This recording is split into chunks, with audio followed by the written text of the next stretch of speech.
Good morning, everyone. Hope you're having a good day. Today is episode 7 of the Malazan Read Through Book Club for Deadhouse Gates. This is covering book 2, Whirlwind, here, and talk about what happened. So, let me give me a handy dandy notebook here.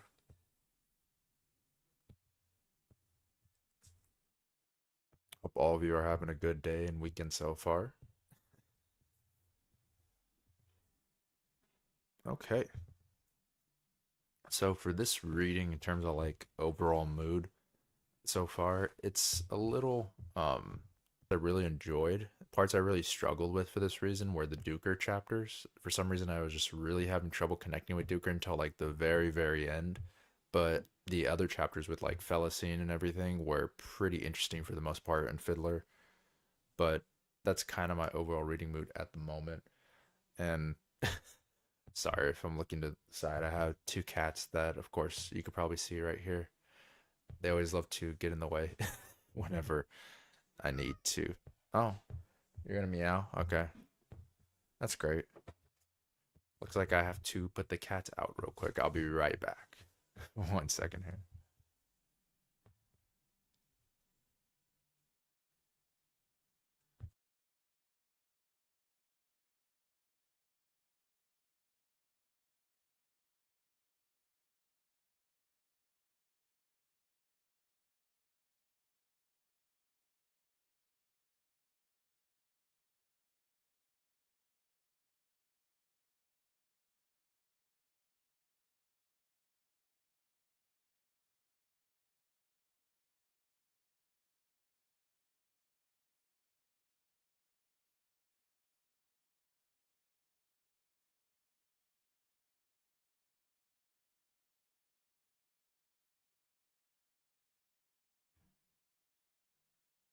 Okay, I'm back. Sorry about that.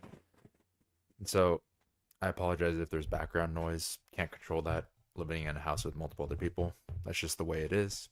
But let's go ahead and get started. Like I mentioned before, the Felicine chapters I really enjoyed. Not necessarily enjoying her character with the changes that are happening, but the Duker chapters were the ones I was having more of a struggle with because not much was going on for a majority of those sections. But we'll go ahead and go through it piece by piece here, and we'll talk about it. So, chapter 6. Felicine is back with Benneth. Hebrick has her left this like area. We don't know where he's at. Same with Bowden. Bowden's like successfully escaped the area. At least that's what Benneth tells her. Benneth basically here is showing that he really hates Felicine, but has taken her in while she's healing after Hebert found her. But it's not because he likes her. He's trying to find a way to like kill her in like different ways, and so it's definitely not what she thinks it is or wants it to be. Good morning, Mr. Dad. Hope you're having a good day so far. We're just barely getting into it, starting with Felicine's section right here. But yeah, so Benneth is taking care of her right now. Benneth also has been given control of like his own militia sorta by Sawwark in um the mines. Uh one and then I had here on page 179 there was a really good quote I wanted to share as well. Let me just pull that up at the bottom.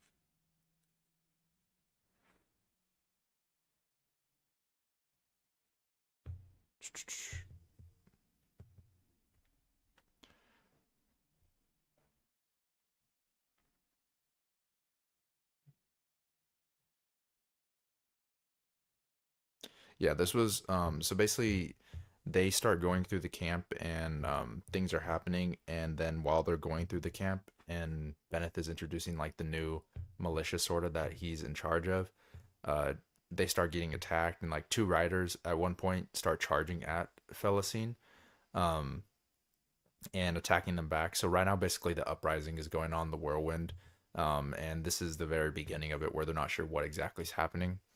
And then like the quote, I really like the imagery that was used when she was getting charged for the first time by the horses. So it said the Dosi horses trampled men and women. Tulwars swung down. In hopeless silence, the slaves were dying. Two riders closed in on Felicine. She watched, wondering which of them would reach her first. One gripped a lance, angled down. to take her in the chest. The other held his wide-bladed sword high, ready for a downward chop. In their faces she saw flushed joy and was surprised at the inhumanity of the expression. That was the part that I liked about that quote, where they mentioned the inhumanity of the expression and how, even though there is like an uprising going on, there's no sympathy for murder and killing everyone, and like it's the same on both ways with the Malazan side and with the Dosi. No matter what on each side, there's no innocence. It's all just murder and uprising for your own benefit, and then there's a lack of humanity in between. That's the part I wanted to mention with that. But yeah, so Felicine gets attacked. She dodges them somehow, and then while she's dodging them, she runs away, and then she gets saved by some soldiers. And basically, it was Pella that saved her. Was the soldier who was trying to seduce her earlier, which we find out there's a reason why. And Pella then is like, "Oh, let's go to a different area. We can take you to a place where you're a little safer." And so Pella takes Felicine to a hut, Hebrick's hut specifically. And then within the hut, we learn that Hebrick is still there, and they're planning to escape right now, him and Bowden. Um, and so the plan is for the three of them to escape. And this is where Felicine's character falls apart for me, not as like a bad written character, as like a, oh, I'm not liking who you are as a person anymore. You were already falling apart with like the drug use and selling your body to survive, but now you're hating on like Hebrick and Bowden for no apparent reason. The logic in her head is really twisted, and part of that's probably from the abusive, toxic relationship she's part of with Benneth. But basically, she goes to Benneth and Hebrick and pleads them to have Benneth save, or not Benneth, Bowden save Benneth from everything going on and let him escape with them. This is where I really didn't understand, because why are you wanting Benneth to be saved and like taken with you? He literally beat you to like a few inches of death. But I guess because of the toxic relationship and mindset that people get stuck in, which is like I mentioned last week, this relates to real life as well, because this happens. People are that are in toxic relationships don't know like what's best for them, and they're afraid to let Tina is going through. So she's trying to hold on to Benneth, even though he literally beat her to death. And she's holding a grudge against Bowden and Hebrick now for saving her, even though literally they don't care. Like, or Bennett does not care about her. That it's very frustrating. So now she's turning into like a murderous, vengeful little brat because like her toxic boyfriend got killed, or killed by Bowden. I keep getting their names mixed up. They both start with a B. um, but yeah, that's basically what's happening there. At the time, though, Bowden's like, okay, I'll get them. And then before leaving, he asks Hebrick if he sees her differently. And Hebrick basically says nothing. There's also another good quote I want to point out. There's a lot of good quotable moments in this section compared to like previous ones. Go to page 183 here. And my note says paradise. Let me see what the quote is.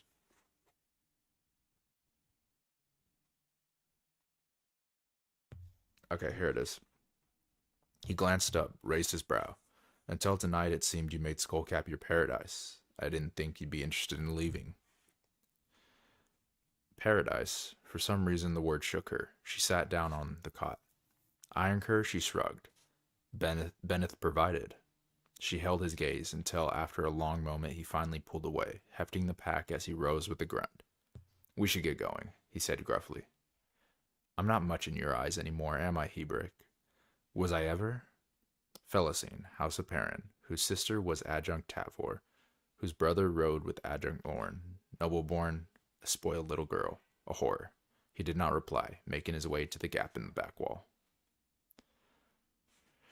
So, the reason I chose that quote was because, like, the whole idea of paradise and what she's viewing her moment as Benneth with, yes, he provided for you. I guess, even though you had to sell your body to survive, and he turned you into a drug addict. And so this is her paradise that she's crafting in her head, which is what people in toxic relationships do. They're like, oh, well, the good times, they were so good and all that. He didn't mean it, like making excuses. And this is part of what it's turning into. And then also the part with that section that I liked is where Hebrick, he didn't say anything either when she asked him that. And she doesn't know how to take it, but it's probably going to twist her even further and make her take it in a negative way, to be quite honest, because her character starts to unravel after this point. Um, After that part, Hebrick and Felicine and Hebrick, they head on down to the lake to initiate their plan to escape, and he informs her of the plan, and then a swarm of blood flies show up with and basically Hebrick's like, yo, you need to cover up your body with mud. She covers herself mostly and doesn't listen, and then lays like the rest of her legs in the lake, and she regrets it, obviously. Hebrick has Fenrir's blessing, so like insects and bugs and things like that don't bother him. But for her, this was one of a very brutal section, like imagery and things that are going on. These things called blood flies start coming, and then basically they start attacking her. They start infesting her body, and their infestation also leaves poison and larvae inside of her, and it just takes one of them to do that. And the poison is like a flesh decaying poison as well. Um, and so because she didn't cover her thighs, and her, like, she starts screaming, and then her mouth opens up. They start getting in her mouth and her eyes, and it's just a whole mess. And so after that happens, um, Hebrick like helps her to stop the blood flies, and then like to drive him out further, he has like a tonic or tincture that he gives him, and that tincture is also like a poison to kill the larvae, so she can't have too much of it, so she feels sick from it. She's just going through a lot with this, and during like this whole thing, uh, she ends up getting the larvae out, but um, her skin becomes poxed and like broken. So her beauty was like the one thing she's holding on to. And I think knowing that happens to her is part of what twists her even further. Plus, there's like a weird thing that happens with the, what's it called? With the larvae. Like she starts having like dreams of blood and murder and things like that afterwards. So I'm wondering if she's going to turn into like a weird vampire bloodfly type of like thing, or she's going to get some weird side effect due to this. We'll have to see what happens. But yeah, so she takes the tincture. She ends up surviving. During this, Sawwalker appears and basically decides to let her and um, Heberg escape, because everything going on with the Whirlwind in the meantime, the whole city's on fire, everyone's dying, and he has bigger problems to deal with. And he's like, just go. Like, we're screwed anyways. We're gonna die here. I don't think any of them are living through it. And so he's like, since we're gonna die, I'm not gonna let you die as well. So he lets them go. And then after that, Bowden then shows up, but he doesn't have Bennett. He says Bennett is dead. She doesn't believe him, and this is where her distrust for Bowden increases, and to a stupid level. She and everyone else gets ready to leave the area, and this is where her like toxic relationship really comes into play and really makes her like an annoying character to deal with when it comes to it all. But we get to the next section though. We get some good imagery about her scars and about revenge, and really good quote again. We're going to be stopping for a lot of quotes in this section. Let me go. It's to page 189 this time. It's a quote about her scars and revenge is what I noted. Let's see what it says.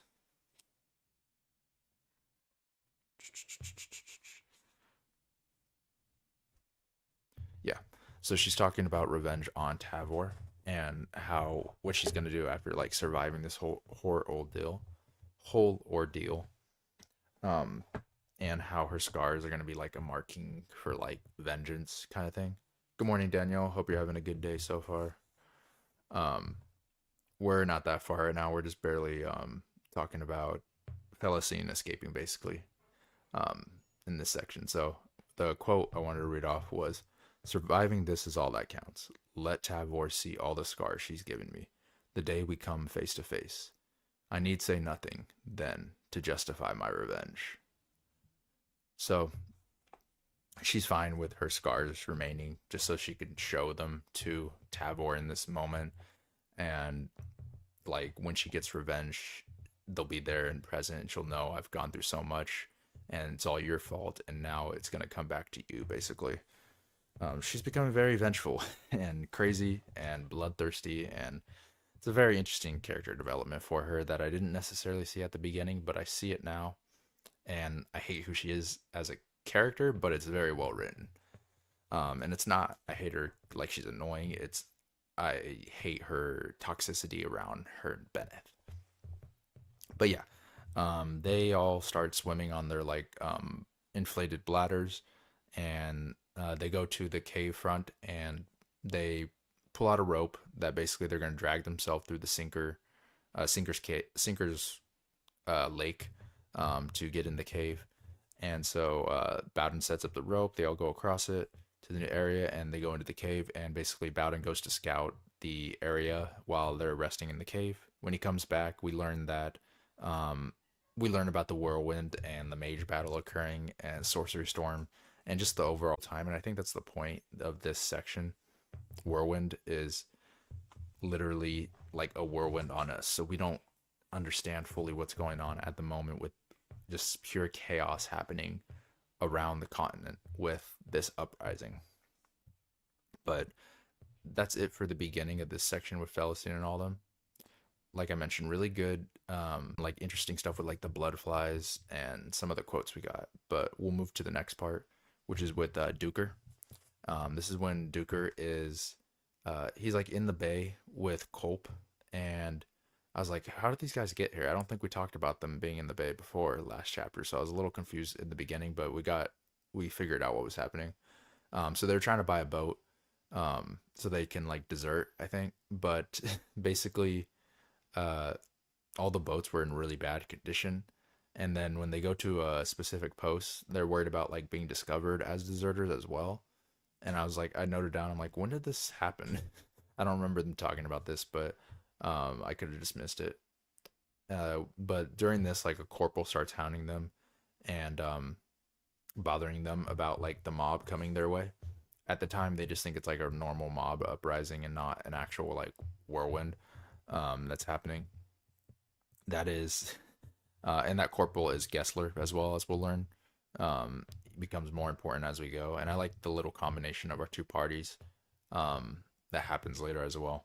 But he's basically asking Culp for help in surviving like the upcoming mob, and so Culp warns him of the mage that's like within the mob and the whirlwind and the sorcery storm that's approaching.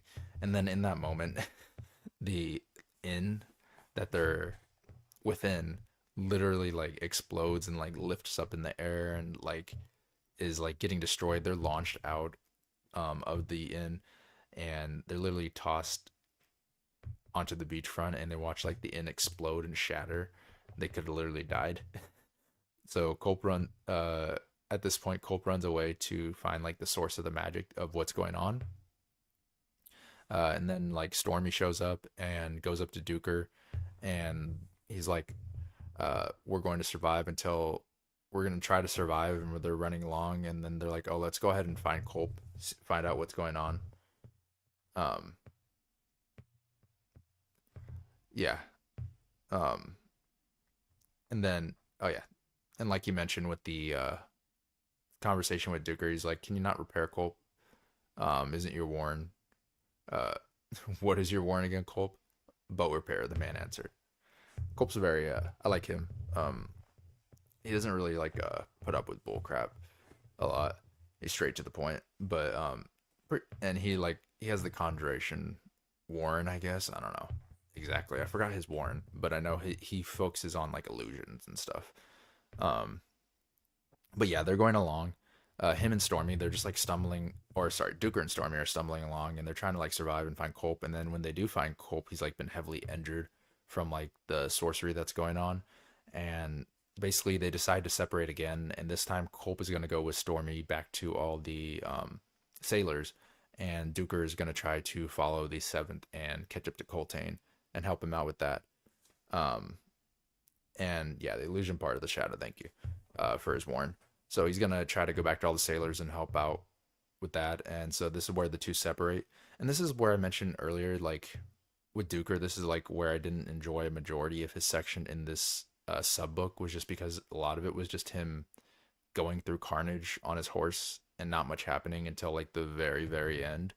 So it was like when his parts came up, I'm like, okay, so we're just riding through the desert again. Okay, more dead bodies here. We may run into one bandit, two bandits. So it wasn't like the most exciting thing to read in terms of his section, which is more the parts I struggled with were his sections. And by the time I was so disconnected with him, by the time we got to the battle at the end, that it was harder for me to follow. So when we get to that part, there's a little more confusion, but I started getting more connected to this character after the events that happened after the battle, to be quite honest. Um, so let me see here. Yeah, so after all this, Culp and Stormy reach the boat. With Gessler and Truth, Culp notices that the High Mage is looking for Culp's, but he's just like searching in the area. Oh yeah, and then Mr. does it. I agree. I wasn't really enjoying Duker's point of view by this point. Yeah, I agree. It was like, I think part of the problem also is because there's so many interesting things happening to the other characters that it's like when you get to Duker, you're like, okay, we're writing again. What's gonna happen with this guy? And I feel like could have been best served at least in the section if he stayed with Culp. But I mean, I see where it's going in the future, so I mean, it's probably the right decision to make, which will be judged in later sections. Um, yeah, I love getting all this stuff from the perspective of a historian and soldiers seeing all the horrors. That's the one thing I will say with his perspectives. It's very detailed with the things that happen. And I love his perspective later in the battle, which we'll talk about, how he looks at the battle and like how he tries to collect stories during the battle to get certain narratives for his history. So he does have interesting in that. It's just like there's not much happening in terms of these sections because he's just riding through for like a good majority of the sub book. So he's definitely the weakest of all the point of views at the moment. But I mean, the strength of his point of view increases at the end, anyways. But yeah, so the mage is on the beach front, and so Culp's like, I can't do much. I could just distract him kind of because if I open my warrant fully, he's gonna like target us. Um, and so he basically does a little distracting, and it's enough for them to get away in their boat. They then decide to go to the Atataro coast to find Heberick, like Duker wanted him to.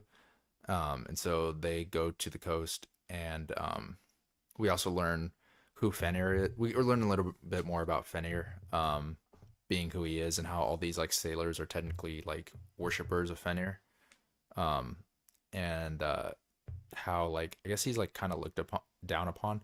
And I was like wondering if this Fenrir's kind of like the main god in this book, how like Opon was the main god in Gardens of the Moon. Fenrir is probably like the main one being mentioned in this book or cover. That's what it seems like so far.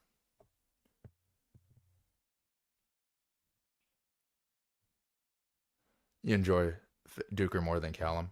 Yeah, that makes sense. I think at least with the Callum parts, there was like action going on. He wasn't very frequent. That's the part. Like I forgot about Callum to be honest. So you might be right in that case, but um, because he didn't really do much, or he did stuff, but he wasn't very present throughout this sub book with Callum. Which I guess there just wasn't much to do. They're just basically pushing Callum towards Aaron. 1 second here. I'm gonna get a little water.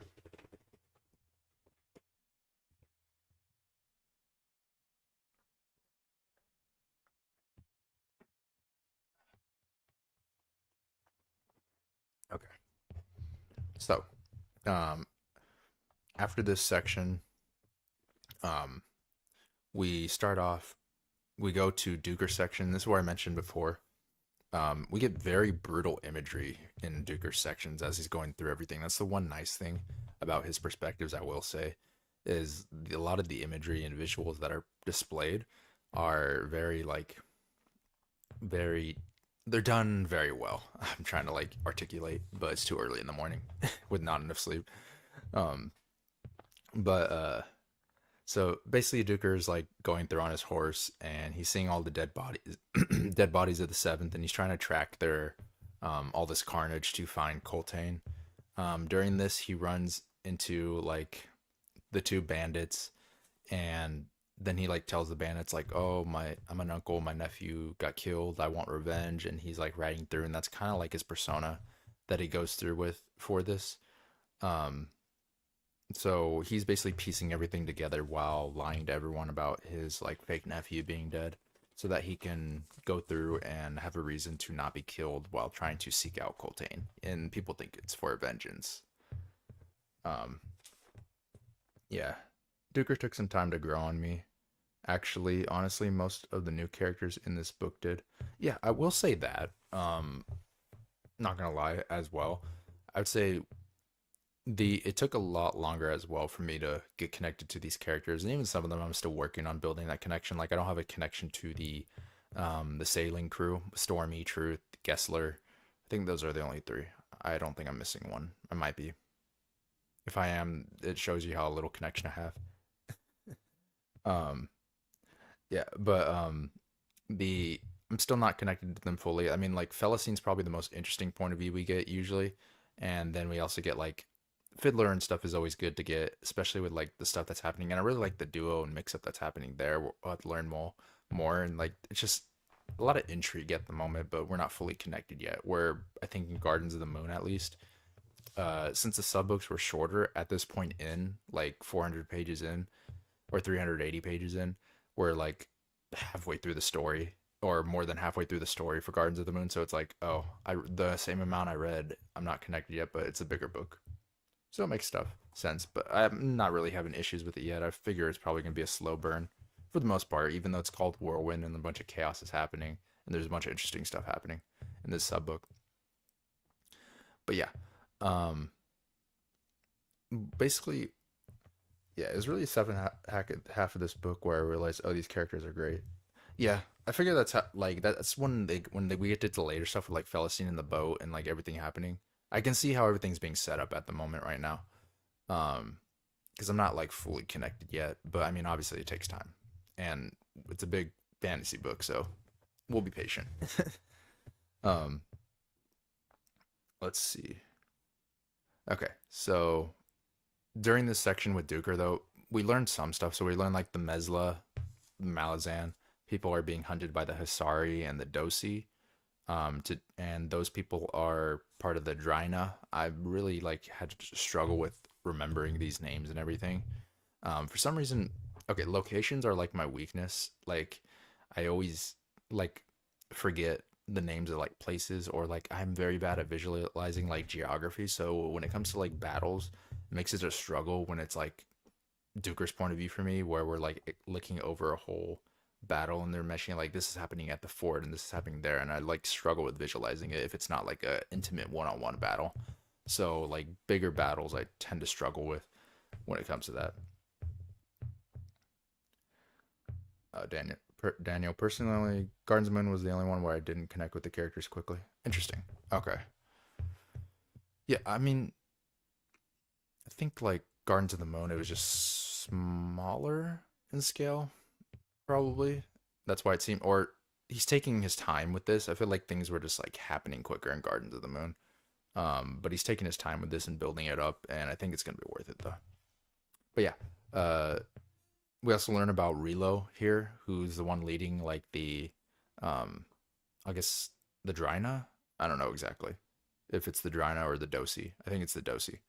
Um, and then after like pretending to have a dead nephew, he rides off and everything's fine and he's safe. And so that's basically it for the Duker section here. We then cut to Ikram and Mappo.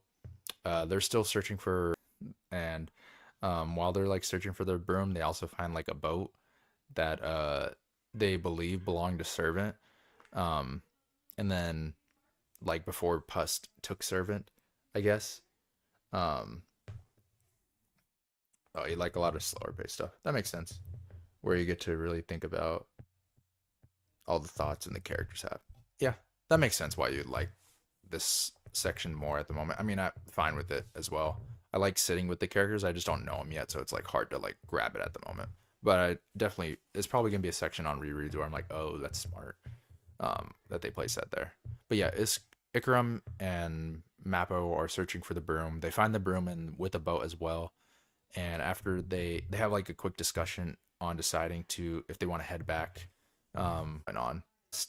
When they get back, Puss starts doing like a deck reading, and he then after the deck reading goes on, he assigns a new quest for Ikram.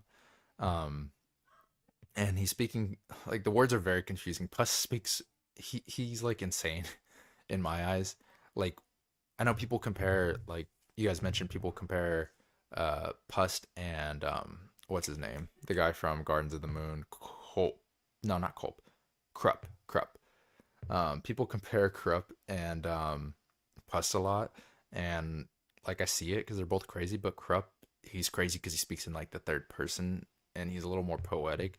Pust is just nuts, like when he's speaking, because like it's always interesting. It's like the Joker thing from like the second Batman movie, where like you're like glued to the screen because everything he's saying, he's insane, which is partly the reason why you don't know what he's gonna say, and so you're like glued to him when he's saying everything, but at the same time you're like, what did I just hear from this man? Um, and it's just like whoa. And so um, after they do the decorating, which I'm not gonna go into the details of everything he said because he went over so much stuff during it.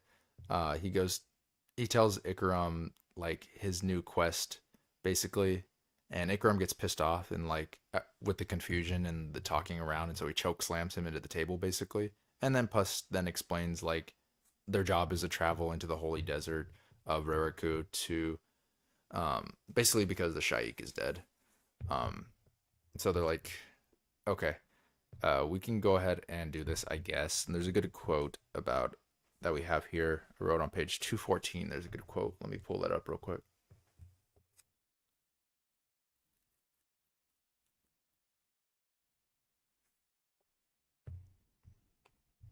Okay.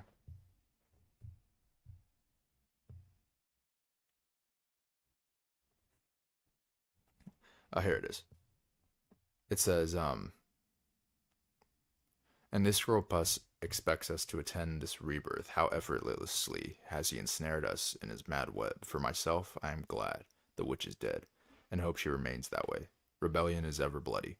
If her death plucks this land back from the brink of mutiny, then to interfere would put us in great peril. And then this is where the quote begins that I liked. You fear the wrath of the gods? I fear being unwittingly used by them or their servants, Ikaram. Blood and chaos is the wine and meat of gods. Most of them, anyway. Especially the ones most eager to meddle in mortal affairs. I will do nothing to achieve their desires. So I love that. Blood and chaos is the wine and meat of the gods. That's a great quote. Great thing to say. I love that. But yeah, Mappo and Ikram continue discussing things and the ramifications of what's going to happen if they follow the quest and based off what they've been told. And basically, Ikram asks Mappo to go into the desert with him, and Mappo reluctantly agrees. He's not going to say no. He doesn't want to abandon him. And then we cut to the next section where we're back with Fiddler, Apsalar, and Crocus. They're basically still being chased through the desert, and they're on the edge of Rariku, and this is like before the Whirlwind. So the Whirlwind's happening and everything, and then they decide to go into the desert. That was like their choice for this section, and they run into the Whirlwind basically. And then we cut to the next part where they're continuing to travel through Rariku and try to get away from the people chasing them. And they see like a road appears randomly, and Fiddler doesn't know if the road is uh if it where it leads, if it's leading to Tremolor or a different place. And this is where we start learning more about like Tremolor, especially later in the chapter when Mappo and Ikram get involved. They'll like go over what Tremolor is as well.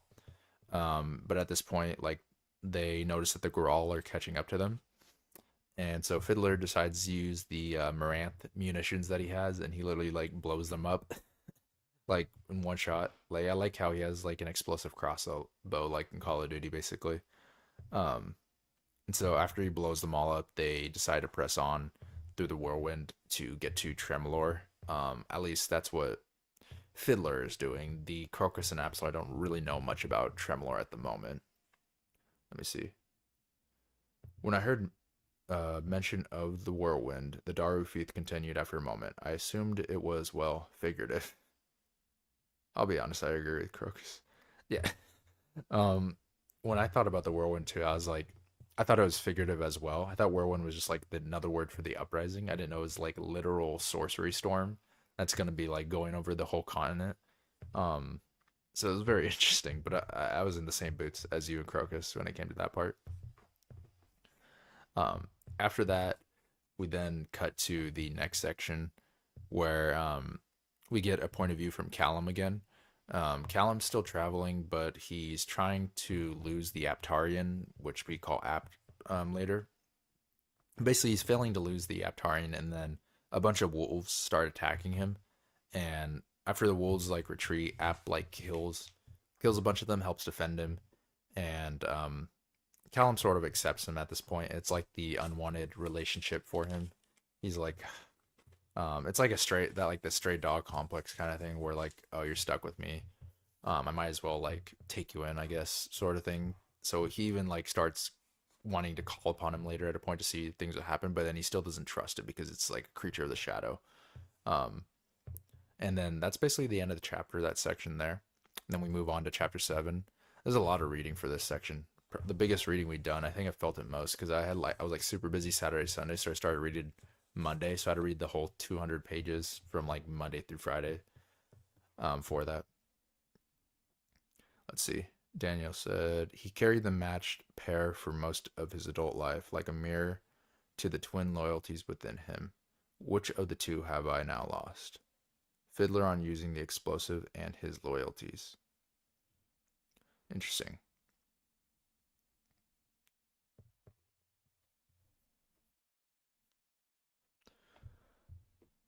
Yeah. He's like, you can kind of see his loyalties start to wane in certain aspects of things. Not like fully, but he's not as devoted to vengeance as someone like Callum is against Lucine, which is part of their arguments earlier. Yeah, three loyalties I could think of being Bridge Burners, Empire, and the Seven Cities. Yeah. And so he it's different. Callum is like purely on like a vengeance tour versus he's more just trying to complete like the mission that was set out in front of him, I would say, while assisting the bridge burners. Not sure which two loyalties he means in that quote. I guess we'll find out um for that. Okay, so chapter 7. The chapter begins. We pick back up with Duker. He's basically just riding through, and he leaves like the Hussar people who he was with before, who are claiming that he's not gonna find his nephew. His nephew's dead. His nephew doesn't even exist. So yeah, he's obviously not gonna find him. So he continues going through the desert and seeing all the carnage, and simply rides on through the darkness. That's basically it for a section. So we'll just move over it. And then we go to Felicine and Bowden section. I'm gonna get a little more water.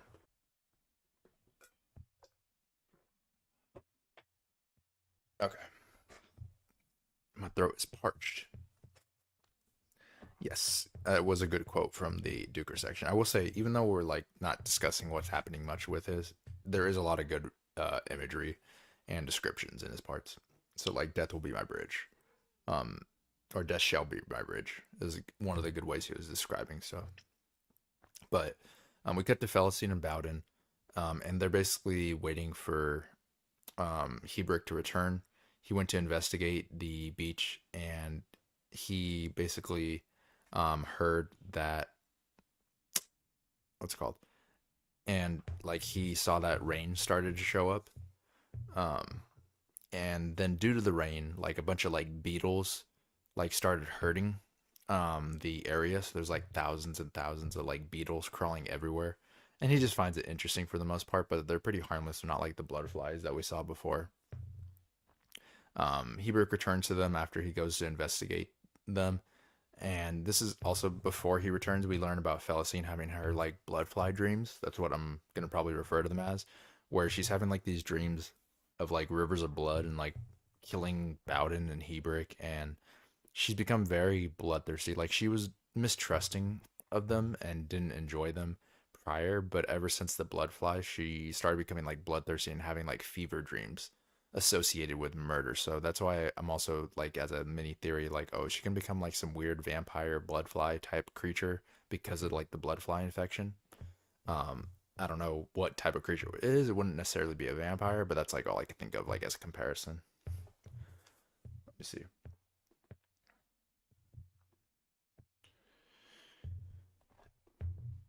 And then basically we also learned that she's still feeling the effects from the blood flies as well. Hebert returns and the crew continues on. Felicine's hatred for Bowden keeps growing, and we assume that she's assuming he's lying about Benneth as well, about Benneth being dead. He's technically not lying, as we learn later. But the crew eventually runs into like a weird spire thing that Hebert declares to be a finger of jade. So it sounded like it was like a giant statue that was like buried under the sand, sort of. And that was just like the finger on the hand kind of thing. Let me check out these quotes. Here and there, mounds of bodies rose like earthless barrows, where warriors had made their last desperate stand. We live in a cloud, she replied, all our lives, Bowden. That's Durhong talking. Yeah, Bowden even drinks his own piss. Yeah, he does that at a later point when she's like wondering why he's hydrated. Um, I mean, they're desperate. They're just trying to survive basically in like the desert while they're going through this area. And I really hate her toxic relationship with Bennett, because she's so attached to him, even though she shouldn't be. And so now she's growing this hatred for Bowden due to the Bennett situation, even though Bennett is a piece of crap, literally beat her to death. But she's like stuck in this toxic relationship where she like views it as like a paradise, like we mentioned with the quote earlier, or like a good thing for some reason. I'm like, I don't get why you want Bennett there, but I guess you don't understand people who are in toxic relationships and won't leave their significant other that are abusing them, because that happens quite often. So it's a realistic take on the situation. It's just frustrating because it's done so well. um, but yeah, they continue on and they camp out by the finger, and then they notice how like saturated the sky's looking because of the storm coming, and basically it's saturated with Octataral dust from the mines because it like looks like rust basically. And so Felicine and Bowden, um, they continue to spat at each other and hate on each other in this section here. Once more building their hatred for each other up. And Bowden doesn't really like hate her fully, but he has lost respect for her in like this whole situation. But he doesn't hate her or want to kill her, otherwise he could have already. And so they keep going, traveling along. Um, and yeah, I just keep complaining about Felicine in my notes. I'm like, she's becoming a real jerk. She's like berating everyone. She's like unappreciative. She's also finding like blood soothing, and she's like, I don't know. She's just developing very strangely. Yeah, everyone's fed up. Yeah, Bowden's fed up with her. I love the comebacks they have for her though, because she's being a jerk, obviously. But then they have some like interesting comebacks for her, in certain situations, and I'm like, yeah, you kind of deserve that. Like, could you just not? Um, but I literally my first note on like page 239 of the new section, I was like, Felicine is an ass. Like she's being such a jerk. It's annoying. It's even getting up like on my annoying me. Okay, so they arrive at the new campsite for the night, and Hebrick's not there, and he's basically like dragging behind and taking longer to get there. So Bowden's worried, so he goes off to get him, and she noticed Bowden's running, so he's like, he still has energy. What's he hiding from me? Does he have more resources than we should know of? and she like starts being nosy and going through his pack. She's just a really horrible person right now, and like she really, really like developed into like a piece of poo. Um, and she's like digging through his stuff without permission and like being a thief basically. And so she searches all his stuff, and then this is where we learn, like you said, Bowden is drinking his own pee to keep himself hydrated. Or we learn that later. Um, but uh, her untrusting doesn't lead to anything because she doesn't find anything, which I find interesting because it reminds me, like in the toxic relationship analogy, you know how there's those moments where like a toxic spouse will want to check someone's phone to see if they're like cheating, and they'll see text messages. It's kind of like that situation where like um that you never really had trust for the other person, because like you felt as though you had to search their belongings, like this with Bowden, and she searched his belongings and found nothing.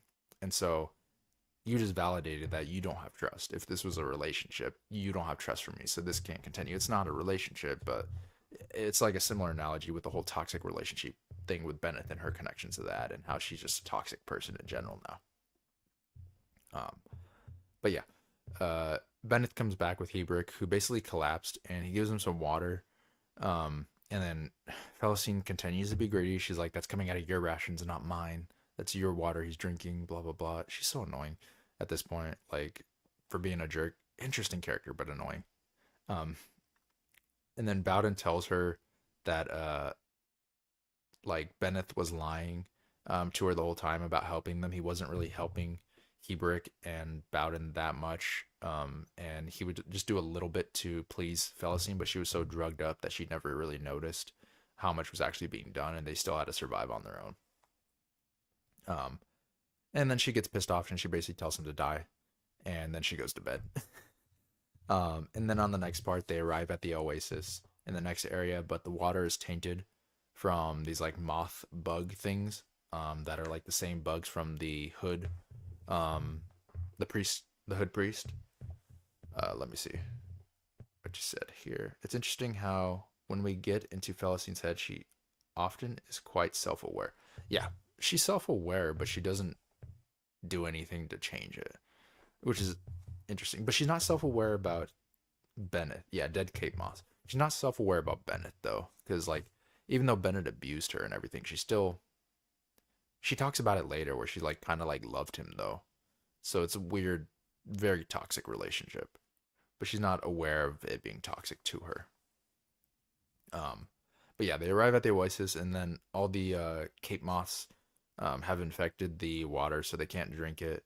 And so Felicine continues being psychotic, is what I wrote in my notes, and talks about like eating Kubrick. She's like, "We could kill him and eat him." I'm like, "Girl, girl, you're pushing to these extremes right away. Like, we have steps here.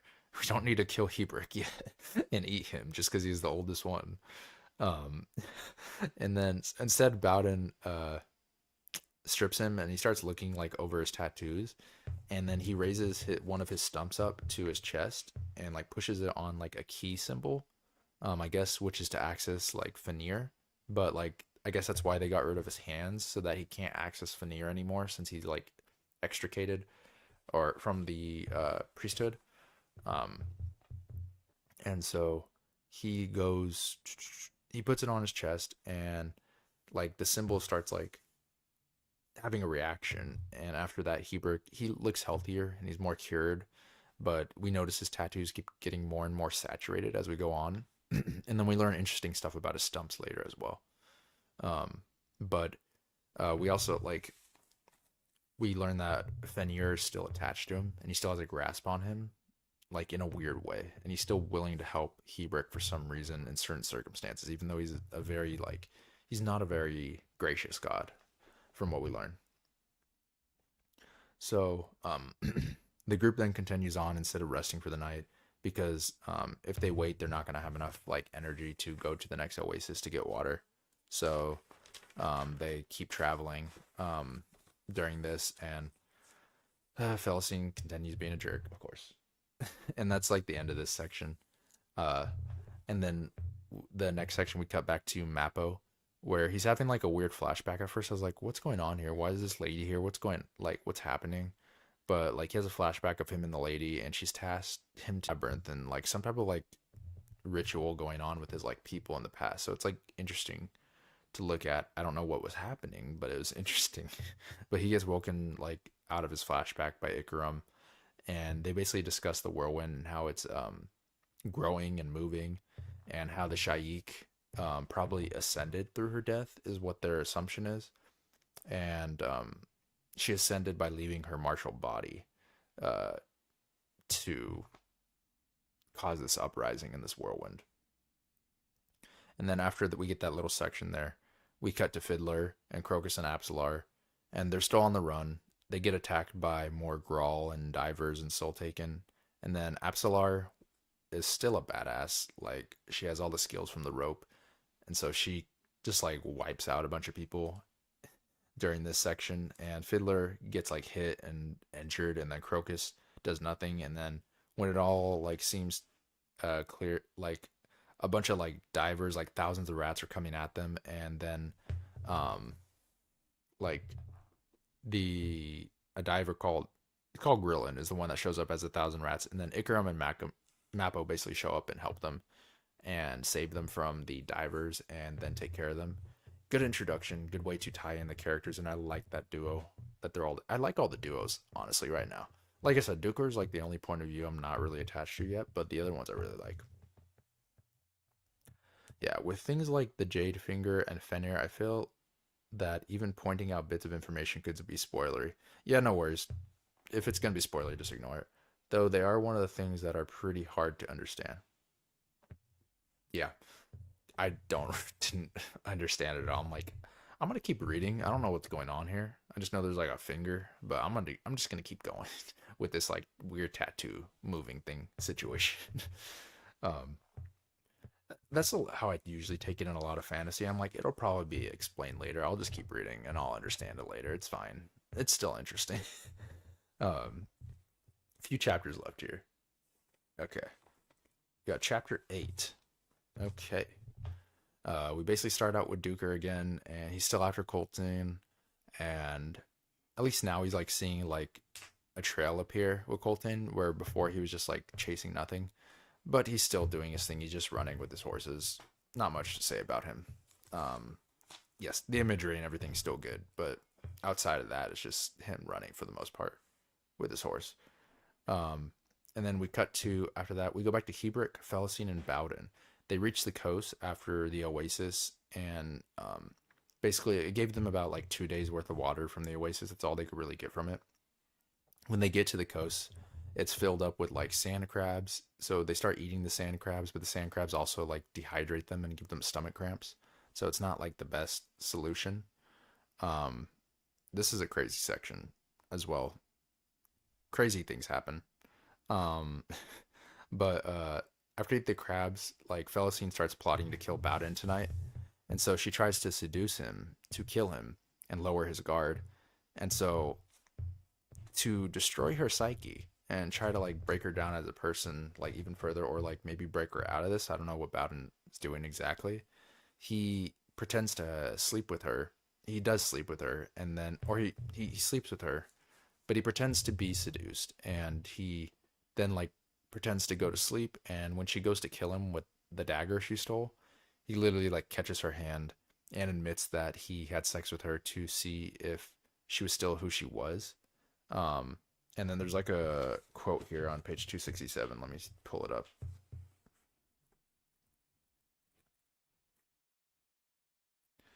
Let me see if I can find it.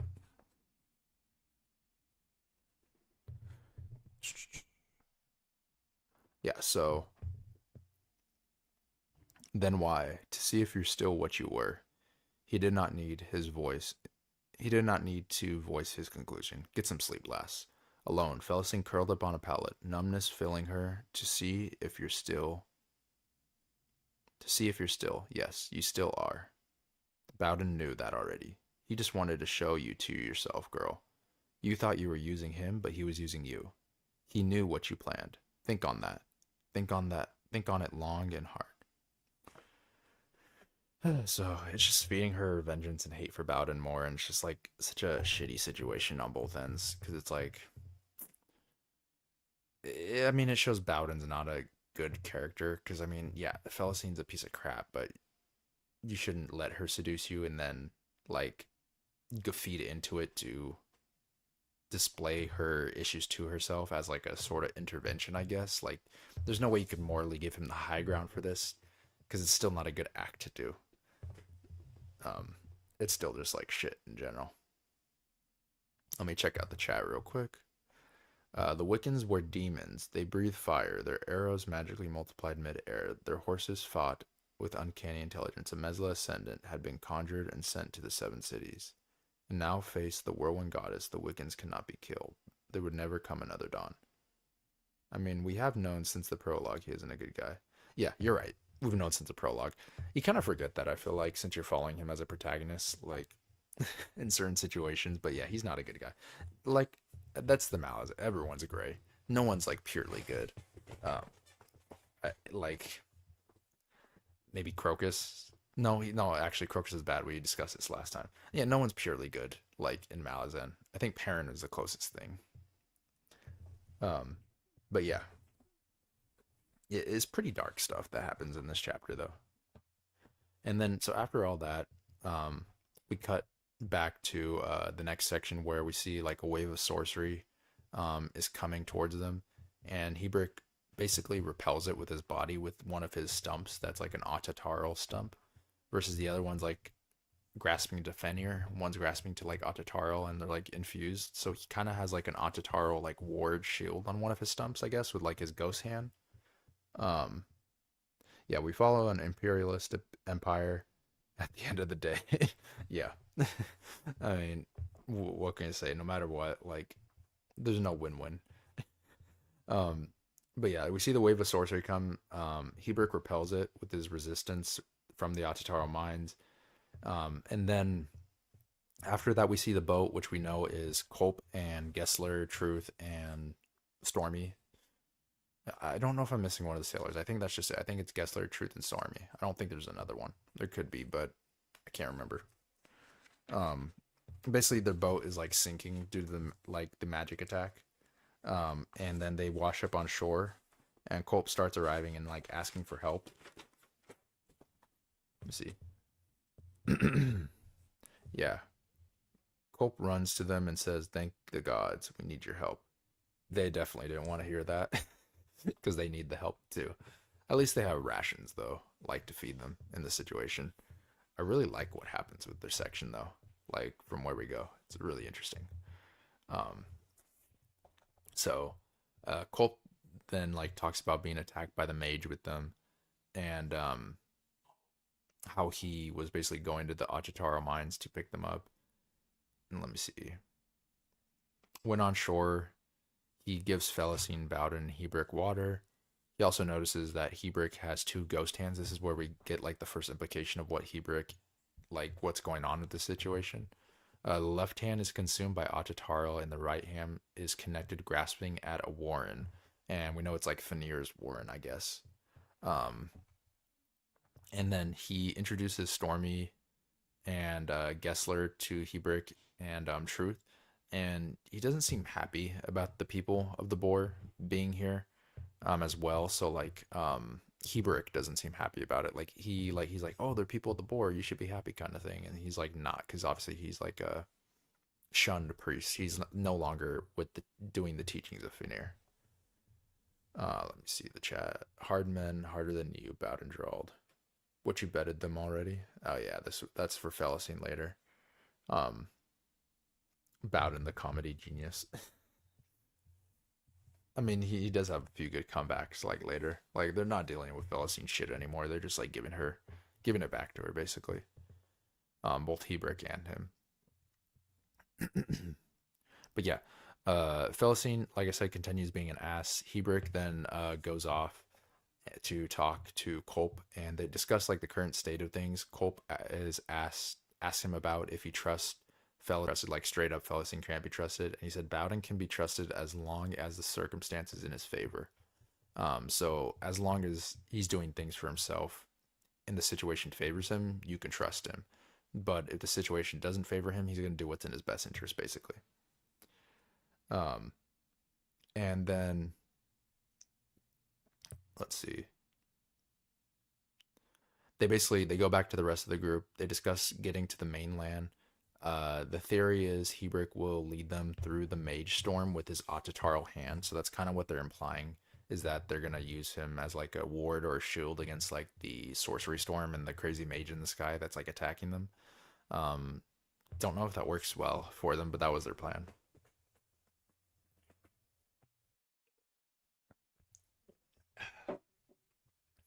Okay, and so we cut to the next section, and I literally wrote in my notes. I'm like, Felicine is so broken. She argues with Bowden, um, more and more, and like the hate keeps growing basically. And then they argue about something about like a talent. I don't really know what the talent is, but Bowden had like a talent in his bag that she found, and then he gets mad at her, and he gets mad, and Hebrick also gets like suspicious of her, and suspicious of Bowden as well when he hears about this talent. And then Bowden then gets on her for selling her body, and then she tries to seduce the crew of sailors and basically fails. Um, and she's like, "My revenge is delayed." Like she has like an inner monologue sort of like that. She's just really pathetic at this point, like literally trying to seduce people. Um, it's just sad, honestly. Let me check this out. Yeah, Hebert got kicked out basically. Yeah. Culp opens his warren to see that Hebert's tattoos were flickering, creating a hand-like projection on his left stump that reached into a warren and clenched on a tether to Fenrir, I guess, despite being kicked out of the of priesthood. Um, but yeah, the next section, they basically end up going into the sorcery storm. I have a lot written here. This was a crazy section. This is where some the really interesting stuff starts happening to them. And this is where it really got connected to their like overall storyline. So I'm just gonna read it through because it's a lot. So they end up going into a sorcery storm. They're attacked by 1,000 like spears and magic, and basically Stormy takes a spear in the thigh. Bowden's able to save Truth from falling off of the boat in this situation while they're like in the sky. It's a lot of chaos going on, so I don't fully understand what's happening at the moment too. And then we see in the sky there's like a demented mage person that's just like being torn to shreds, and we see like blood and body parts are being ripped everywhere from like the storm. Um, and then um, at the same instance, they then get sucked into like what they believe is a new like the sorcerer's warren. We learn later it's an elder warren of the Tisti Eater people. Um, so to help Stormy, Hebrick stuffs his hand like when he's injured, he stuffs his wound into him, and then like his tattoos like encompass the wound and like heal him, but then also like encompass the body. But they don't know what the effects are gonna be that are gonna be on Stormy, and like what how it's gonna be handled later and how it's going to change him. Um, let me check out this real quick. The mage is an escaped prisoner of the mines, driven mad by the Achitaral dust. Yeah. Um, Cope felt uncharacteristic eagerness in his Minas warrant, which concerned him, wanting to join the game. Yeah. So it's very interesting what's happening here with this like stuff going on. Um, so basically after he heals Stormy, um, they're then like their boat starts sinking in this new warren that they're in, and like the storm vanishes, it's gone when they're in this new warren. But then like in front of them, they see there's an even bigger ship, and apparently the ship is the Salanda, which is like a legendary ship from like the Tistiandi. Um, from what we understand, it's like a lot of lore stuff we're getting with the Tistiandi. So like a legendary ship. So the crew like goes over there, they board the ship because their ship's sinking and they don't really have much of a choice. Which I like the idea of like a ghost ship, sort of. It's really cool, like the concept they have here. And then so when they get on the ship, there's like a bundle of like severed heads, and they're like, "Well, that's strange. That's pretty cryptic." And then Philistines into it because she's a creep. Um, and then so they go underneath the ship. They see like a bunch of like headless bodies are manning the oars, and like there's like a corpse like on the drums like playing, and then they search like the rest of the rooms, and they see the they believe they're Tistiandi. They all look like Tistiandi, except their skin's more gray than black, and their hair is a little browner than white. And so they're like, oh, they look similar, but they're not quite Tistiandi, which we learn later they're Tisti Adur, which is one of the three Tistiandi species or people that we learn. So we'll get to that in a second. But yeah, they search the rest of the rooms. Um, and then we get Hebrew talking about the Tisti people. So he says the Tisti Adur are one of the three Tistiandi people. The Tistiandi are the ones that embrace the dark, the light, and the dark. And then the third one, no one knows of. So I'm assuming the third one is ones that just embrace the light, which it's like the way they're being described. The ones that embrace the dark are like dark elves. The ones that embrace the both are like the wood elves, sort of the Tistiadur. And then I'm assuming the third group are like high elves, sort of ones that embrace light. That's just my guess in it right now. Let me see. It's a ship that traded with the Tistiandi before the Malazan Empire was founded. It's a Quantali ship, though. Okay, got it. Thank you for that clarification. I appreciate that. Um, so yeah, so we learned about like all the Tisti people, and then basically they're in like the captain's quarter, and they also find like a whistle, like a bone whistle, and so he takes the bone whistle, and then the group goes back up to the ship. When they're going back up to the ship, uh, need to turn my page here. They go back up to the ship and they see in the distance like the sorcery storm is coming back up, and they're like, "Oh crap!" So Gessler, uh, being worried, not knowing what to do, he blows the whistle, and then the pyramid of severed heads like open their eyes, and the drums start playing, and basically all the bodies are coming to life to man the ship, the decayed ship, the Solanda that's occurring, and so pretty, it's really cool. I really like this section. We then cut to Felicing. Um, she's examining Truth, who is like only a few years older, and get like an advantage. So I don't know if it's like a full crush, but she kind of sounds like she is since he's like similar age. But she's so messed up that I don't think she can like compartmentalize what her feelings actually are in this situation. Um, and then and then uh, Bowden comes in to like ruin her chances, and Bowden's basically like points out, he's like, "Oh, he's too good for you. Just like stop. You're gonna ruin that boy. He's a good boy. Leave him alone." I'm like, yeah, you probably shouldn't try that. You're just gonna ruin him. Yeah, she's trying to take advantage of his youth, I think. Yeah, even though he's a few years older, and he's obviously like so youthful that she probably will be able to successfully take advantage. We'll see. But like at the same time, I feel like she's trying to take advantage, but she also kind of like likes him. That's like what I got out of it. Like not fully, but she's trying to contemplate taking advantage versus like having feelings. I don't know exactly. I think she doesn't really have feelings for her body anymore, anyways, because it's just an asset to her. Um, the next section though, that's basically it for that part. We'll have to get back to that ship later. I think, though he is still a soldier, so who knows? Yeah, you're right. We don't know how experienced he is or what he's been through, but let's see. So we get to the next section, which is Pust waking up Fiddler by sweeping his head with the broom. Um, this like scares the crap out of Fiddler, which I can't blame him. Like, what would you do if you woke up in like a random like area and like some dude is just like sweeping your face with a broom? Like, it's a very weird situation. Pust is like straight up psychotic. Um, and then everyone gets acquainted. Pust then mentions Tremolor again, and then he mentions the chain of dogs, the next section that we're going to be covering. Fiddler then seeks out. This is where we learn that Fiddler has been seeking out the Azeth house and the gate, um, because Quickben, I guess, believes that you can travel between the gates. It's also like a path to ascendancy as well. So we learn like in this section, there's a lot that we learn. So we also learn that Pust is a vessel for the shadow to be used from time to time. So I guess his body can be taken over from time to time from Amonis. Um, I think I don't know. It's very, we'll see.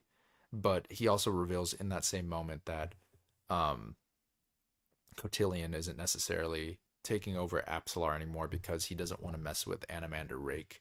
It's just not worth the trouble, so he's not going to take over anymore. He's just going to leave her be, even though she has her abilities, because he's like, I'd rather not have Animander Rake come into the Shadow Warren and start fucking things up when we don't need that. Um, I like these two stories a lot more when they combine here. I feel like these characters work really well together. I agree with that as well. Because like it was just, I feel like the Pust and Ikram and Mappo stuff was like interesting, but we didn't really know what was happening. And now that we have like them combining with Fiddler and all them, it's I like where it's going. Um, so basically, let me see where I'm at because we learned a lot here. Oh yeah, we just talked about Kotalin basically admitting that he's done with Apsalar due to Rake's interference. We also learned that the Azeth house is sort of like a path to ascendancy, which is used in Malaz City to ascend to the Shadow Warren. Um, on that side note, does that mean Ralik and Vorkin are going to ascend in some way? Are they going to become like gods? I don't know. We'll have to see. But it's funny he mentioned that because it's like the house opened up to them in Darujistan. So I think we have something more in store for Ralik and Vorkin when it comes to that. And then this where we also learn that Quickbend believes you can travel instantly through the houses, which is why he wants to access it. Puss then talks like I just wrote. Puss talks really crazy on page 304. Um, and then we get a good quote about the mage in words. Let me just pull up the quote, page 304.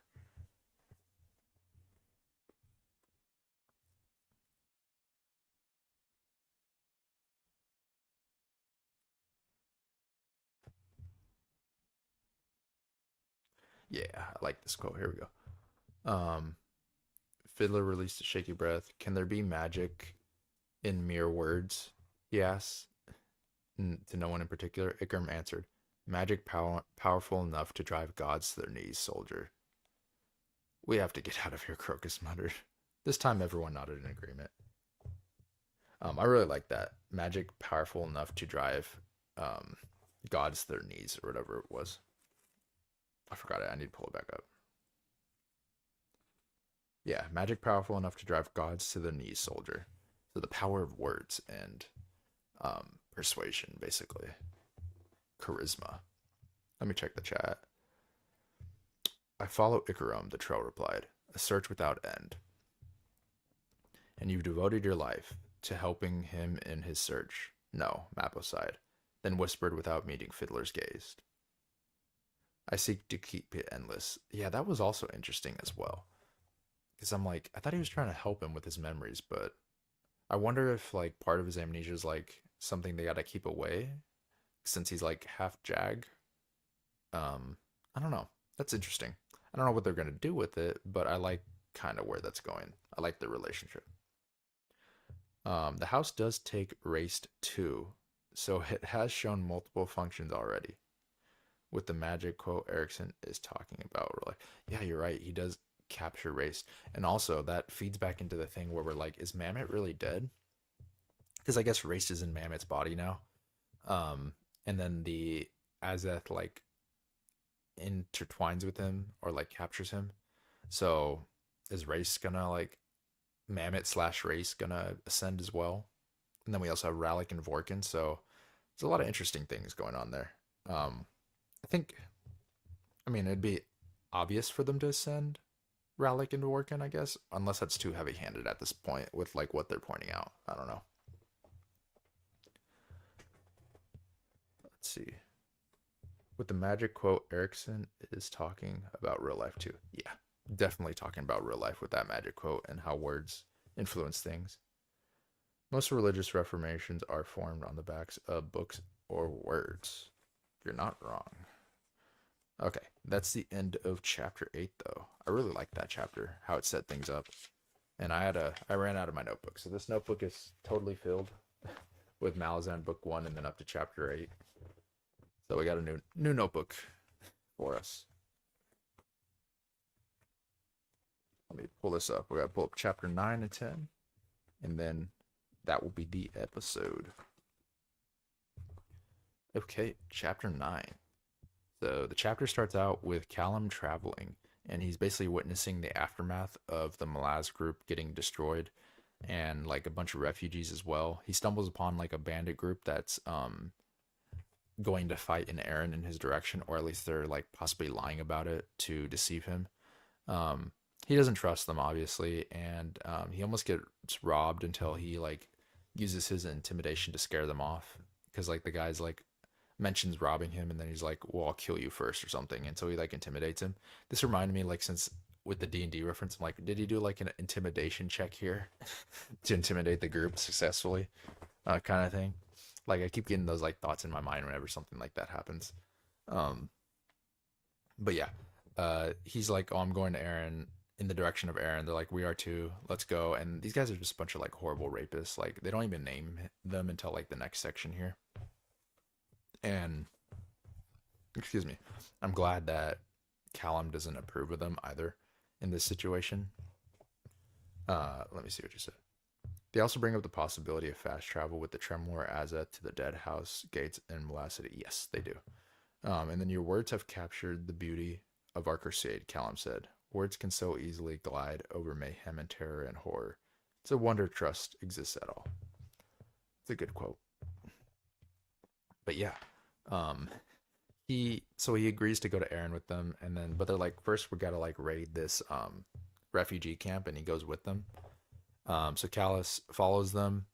Horrible, horrible people, like these rapists. Like they're literally like offering to give him like people, like like kids and everything, and women, and just horrible. Um, but he basically goes with the rapist bandits and circles around the refugee camp with the leader. On the way around circling the camp, he straight up like slits the leader's throat, kills him, like pushes his horse, has the horse like go with his dead body and distract people. And then he kills all the other bandits basically. And then after killing the bandits, a man with a crossbow, um, like holds him at gunpoint basically with the crossbow and starts questioning him. And Callum explains how he helped them, and he's from Dujak's section of the army. He also thinks that like the dude is. He also thinks the captain here is a deserter as well, in this situation.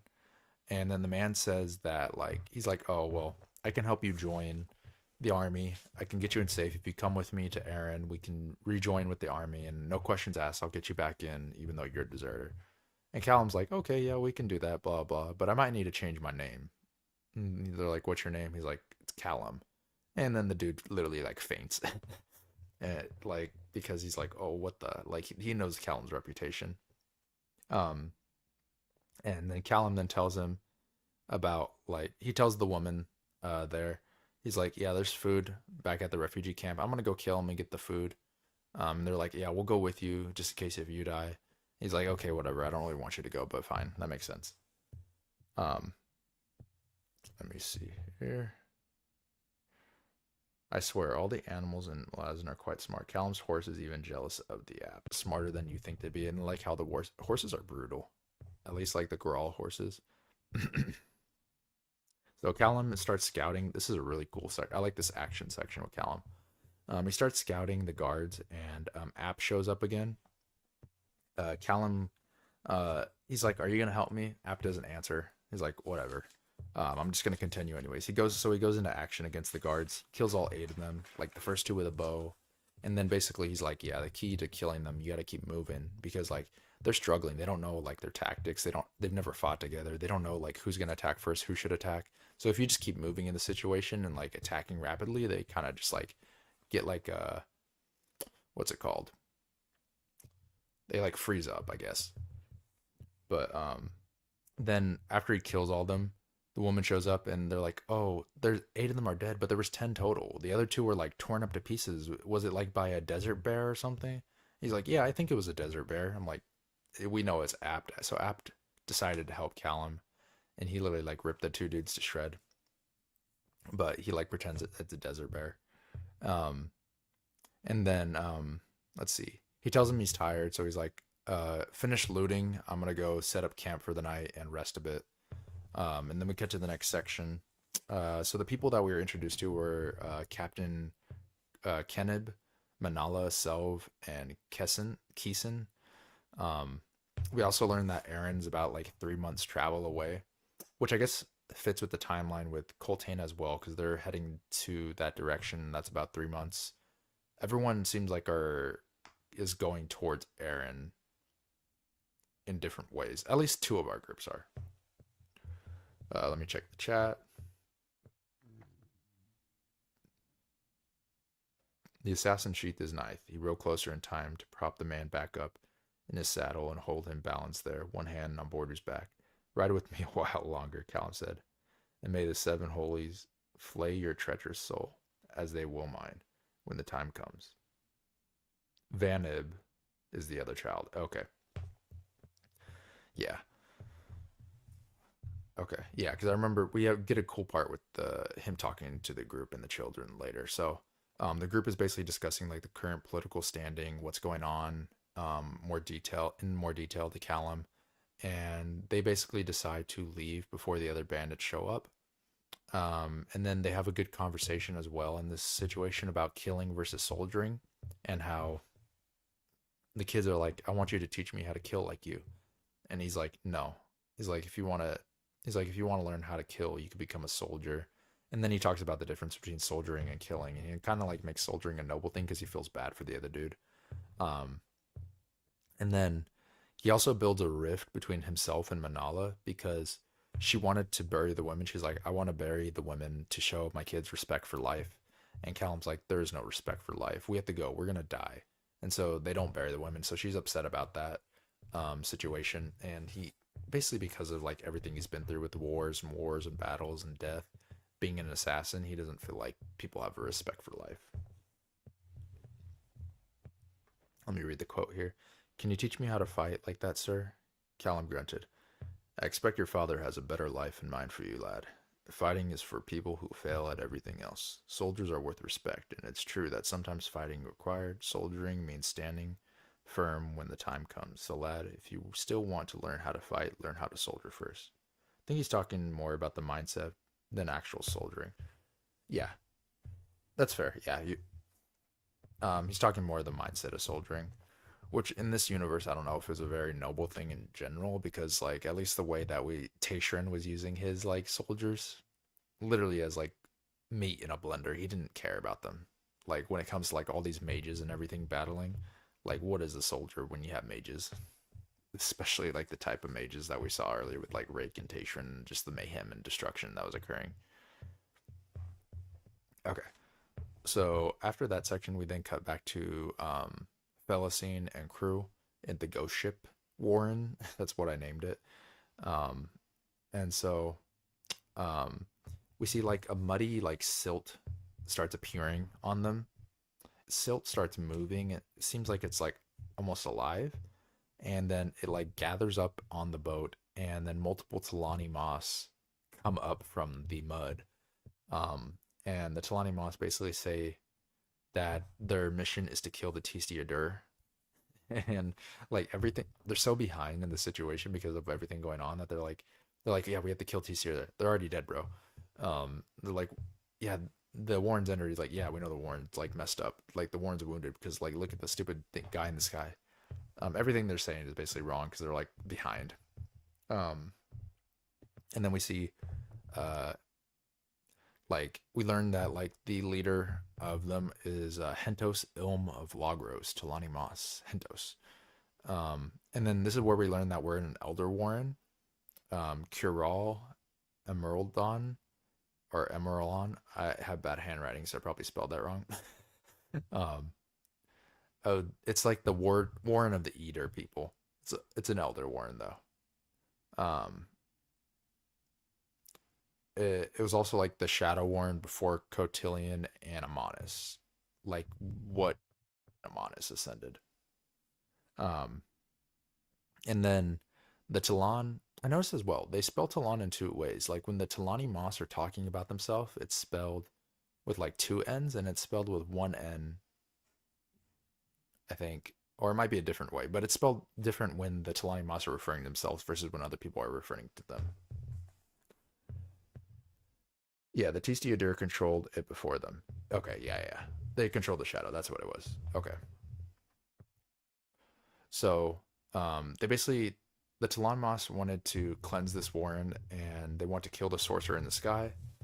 And our crew continues talking with them. Hentos then touches Heberick and calls him useless, basically. She then goes into the sky, kills the mad sorcerer in like a second. Um, and then the other Talani Moss discover the heads of the Tistiadur.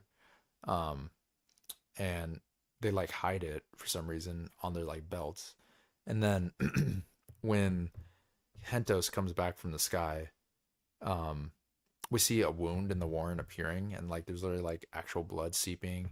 The sky is red. Like it's pretty cool imagery. I really like this part. Um, and then she says a soul is needed to repair it. Gessler offers his soul, trying to be like noble, and she's like not sufficient. And then he's like, oh my ego, like he's like hurt on the inside because his soul wasn't sufficient enough. I was like, bro, you get to keep your life. Don't be so upset about it.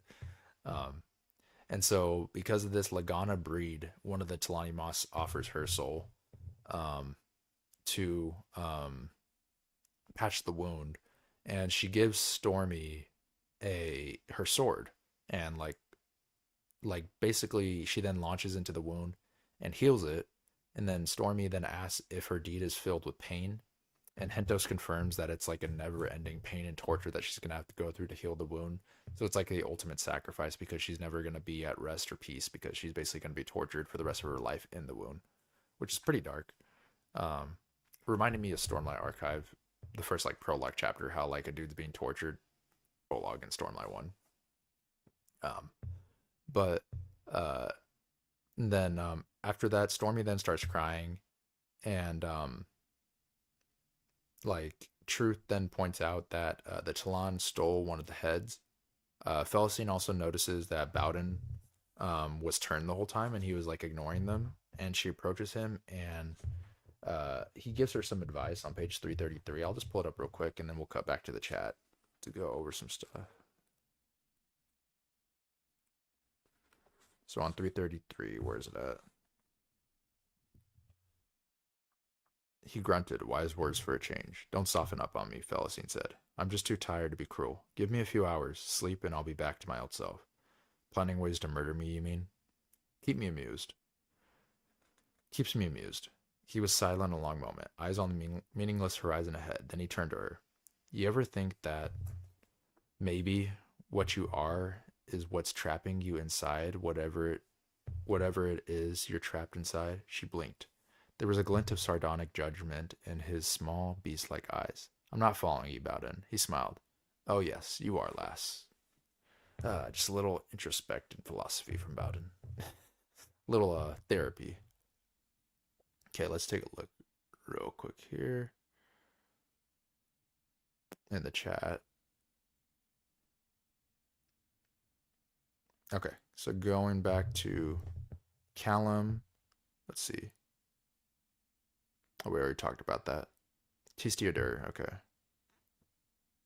Can't remember the amounts of ends changing, but they do sometimes use an apostrophe. Yeah. Um, capital T means broken from what I understand, or what you remember. Okay. You set your every notion in stone, lass. No wonder people always surprise you. I'm the last of my clan, he rumbled. Leche Shane shall end. This weapon is our memory. Carry it, mortal. Learn its weight. Stone ever thirsts for blood. He offers the marine the 4-foot-long sword. Face blank, Stormy accepted it. Felicine saw the muscles of his forearm stiffen as they took the weight and held it. Yep, so I guess we're going to get more with Stormy and his character. He's not just going to be like a sailor boy. There's going to be more to it with his sword. I mean, obviously, you're getting like an ancient Talani Moss sword, so there has to be more with your character. Okay, and the next section, next chapter, we cut to Chapter 10. This is the Duker chapter. I think, is it the only perspective we get? Let me just double check. We might get like a little section with someone else.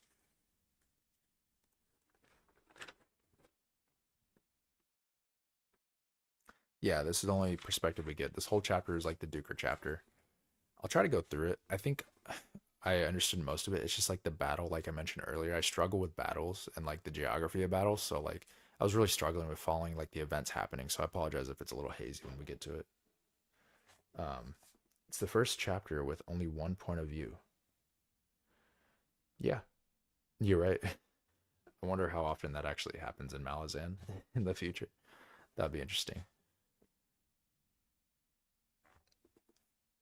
Graceless Passion has a video on this battle. Okay, I'll have to watch that. Thank you for letting me know. Let me actually like note that down before I forget. Graceless Passion. Because it was like interesting the battle that was happening. Um, but I had no clue what was going on, like tracking it wise. And that's just something I personally struggle with battles and reading. So like it's harder for me to understand like larger battles. That's why I like the intimate, like smaller battles. It's easier to track. But like the larger ones, when they're talking about like these people getting flanked from this end, I like it tends to get lost in my head and I struggle with it. Um, he has some nice maps for it too. Perfect, perfect. I'll have to check that out afterwards. Um, let me see. So basically, in this section here, Duker he's still riding through the desert, and he's yet to catch Coltane. He's now viewed as like a figure to the Tistani people, because of his like pursuit for vengeance. So they kind of like see him as like a moral figurehead to be like, oh, he's still going, so we can still go in our pursuit for the uprising, I guess. He finally is like a day out from Coltane. He has enough clues and he can see the dust cloud, so he knows he's like close enough. So he decides to press on. He reaches the Malaz bulwarks where he's almost shot at, but they like pause and they end up shooting like the people behind him, like the other people after he like shouts at them in Malaz, so they know he's like on their side. And then he's then talks to Captain Lowell and is invited to the briefing Coltane is holding. On the way through, Duker is just seeing like the large amount of injuries, literal like puddles of blood, and like the rivers are stained red. And there's just like carts full of like injured people. It's just chaos basically. And starving refugees. It's really bad. And he also learns from Lowell that there was a mutiny at one point during this whole thing as well. And so he arrives to the briefing, and everyone but Coltane and Sormo are there. And this is where we learn that like we learn about the two armies that are opposing them. It's not just one army. There's more than one group that's opposing Coltane. Let me check the chat. I think this is probably the most confusing battle in Malazan too. A lot of people don't quite get it their first time through. Duker rode through the day parched, hungry, windburned, his cloth reduced to rags, straggler from the peasant army, an old man determined to join the last struggle. An old man determined, strangely moving. Yeah, I like that. Yeah, it's good to know that a lot of people struggle with this battle as well. Because I'm like, am I just like, what's going on here? But I guess it's is it his first like big scale battle he's written? Because I mean, there's technically like the mage battle, but that's a little different because you're just kind of like focusing on the mages. This is like the first like tactical battle with like less mage interference, I would say. So it's kind of like expected for the confusion, maybe. I don't know. My perspective as well was that like the chaos of the battle is reflected in the chaos of our understanding of it, and also with the chaos of the whirlwind and everything happening. So it's just very chaotic. So yeah. Yeah.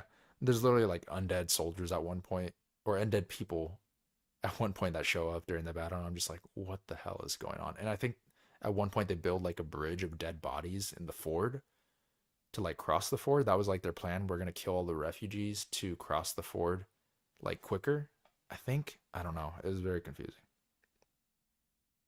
Yeah. And Duker figures stuff out over time too. So you don't always have context. I'm halfway through this series and still suck at reading big battles. LMAO. Yeah, yeah, I suck at reading big battles too. I don't know if that's just like a.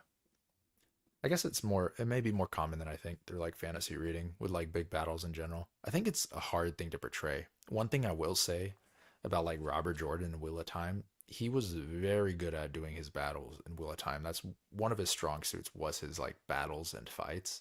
I will say, like, I have a lot of issues with Robert Jordan's writing, but his battles were done very well, when it comes to that. I'm wondering if something that would help with the battle as well is instead of taking Duker's point of view, where it's like a historical context where he's trying to like catalog everything and he's like watching everything from above. If we were like actually in the foot, like the footsteps or the point of view of like a soldier in the battle, it would make more sense. Yeah, there'd be chaos going on, but like we at least get the perspective of what's happening in that moment. Because like when we go back to like the only other like giant battle we had with Tattersell, we have her point of view. It's not like a point of view of like one person watching everything. It's her point of view and like the chaos happening and everything there. And that one was pretty like understandable and it like pretty cool at the same time. So I think it's a difference of like Duker overlooking everything versus like a perspective directly in the battle, I guess. I think it would make it more simple to read, but we wouldn't understand the actual battle itself. Yeah.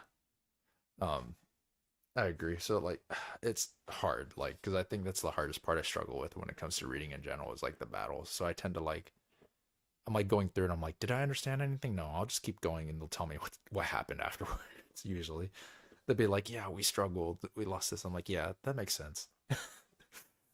Uh, this type of battle appeals far more to people into military fantasy and historical warfare. Yeah, I I like historical warfare, but I never been one to get into the tactics. Like I've tried to play like games like War Thunder. There's a bunch of like Navy based games around World War II and like I played like Medal of Honor, but that those are like when you're playing like the old OG Medal of Honor games, you're in the perspective of a soldier. So it's like you're not following from like a top down tactic. I've never been one to like do that with like Warhammer or Civilization, I think. Um like I'm very bad at those type of strategy games because like my brother always wanted to play that and there's like this old strategy game called Toy Soldiers um that was like a mini version but you're like toy soldiers on like a battlefield. I'm really bad at those strategic strategy games. I'm better at like strategic tactical RPGs where it's like very like small people, but I like the ones where it's like Medal of Honor where you're in the perspective of one person and you get their story. So I mean it fits with how my reading goes, I guess, for the same situation. I normally just push through battles and use summaries to make sure I understand what happened. There's a guy on YouTube that makes videos breaking down Malazan battles. They're very good. Yeah, I wrote down the name there. Something Passion. I have it on my paper. It might be a different guy or not, but I'll definitely look that up for this battle afterwards. That's good to know. I wish I would have watched it last night if I knew about that, but I mean, good to know in the future. Anyways, um, yeah, I think this is the only battle I myself was confused on the first time through, since it does involve a lot of terrain as well, which makes it even more complex. Yeah, y- I think this is like his D&D mind coming in, where he sees the terrain. He probably has it all mapped out, like literally, and so he knows what's happening at where. But it's like we have to visualize it. We don't have the map in front of us, unless it's. I wonder if there's a map in the book. Let me see. I doubt there's a map of the battle, but I know this book has like three maps. Yeah, he only did the battles for Deadhouse Gates. Okay, that's good to know though. Okay. Oh, it says Chain of Dogs, so it has like the section for his march. Seven cities, Chain of Dogs. I'm looking at the maps right now. Coltane's March, the second half. Okay. Probably shouldn't look at this. I feel like this is going to be like cheating looking at those maps. But yeah, let me get some more water.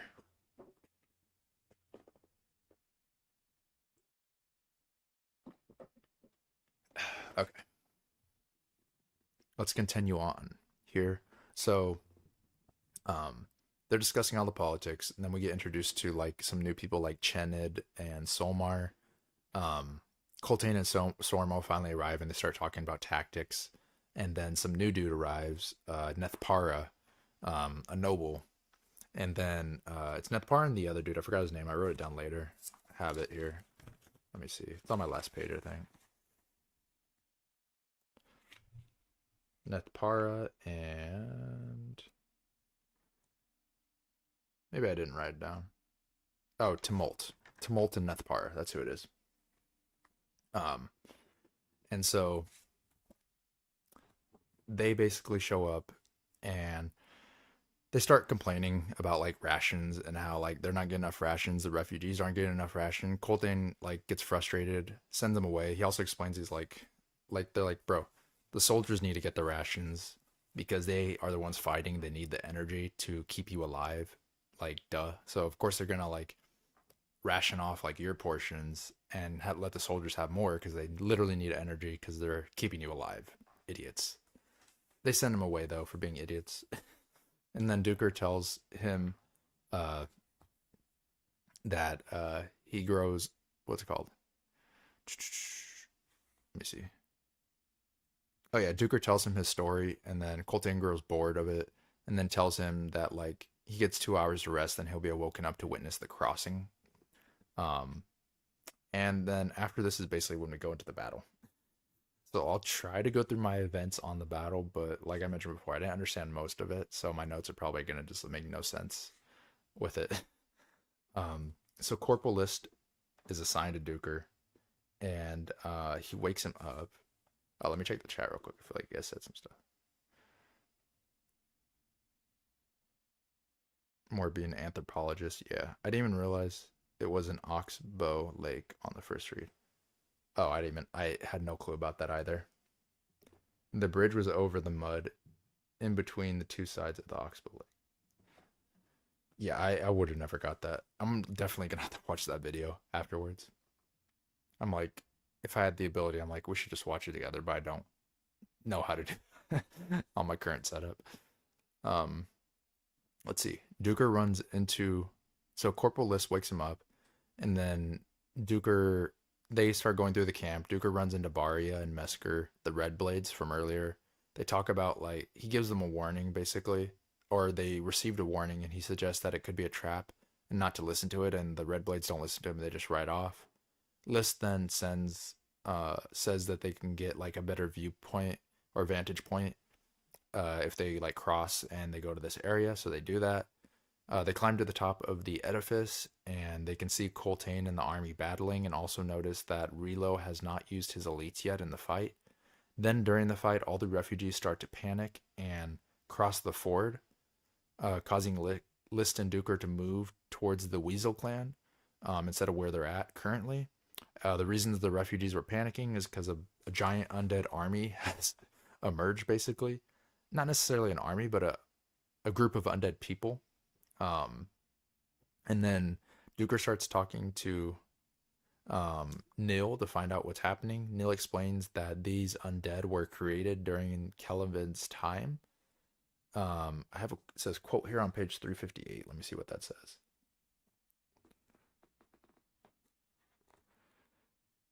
Let's see what I wrote down. Quote about no good and rarity. Let's see. Oh, here it is. Neil shrugged. They purchased us a spell to breathe, to steady ourselves. Remember, historian. Had these warriors won the first time, they would have done to their victims what was done to their own families. The child warlock slowly shook his head. There's little good in people, little good. The sentiment jarred, coming from one so young. Some old man's voice comes from the boy, remember that. Yet it can be found, Duker countered. All the more precious for the rarity. I like that quote from Duker talking about like how you can still find good, and it's like that overlying thing that makes Malazan not grimdark is that that ability to find hope, basically, and there is still hope in the world, which is pointed out here um, for that. So after what it sounds like as well with Neil is like these people sold their souls for a future uprising because of like the Kellenvit stuff, because they knew they'd be used at a future point in this. I don't know exactly. I'll have to watch that video on the battle.